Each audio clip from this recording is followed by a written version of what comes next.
আসসালামু আলাইকুম ওয়া রাহমাতুল্লাহি ওয়া বারাকাতুহু। সবাই কেমন আছেন? সবার জন্য অনেক অনেক শুভেচ্ছা। আজকে বুধবার,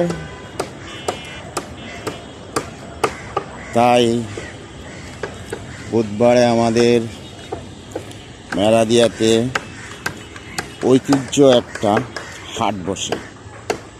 অনেক বছর ধরে দেখে আসছি এই বুধবারে হাটটা হয়। আজকে সে বুধবার, প্রচুর মানুষের আনাগোনা, প্রচুর মানুষ এই হাটের মাঝে।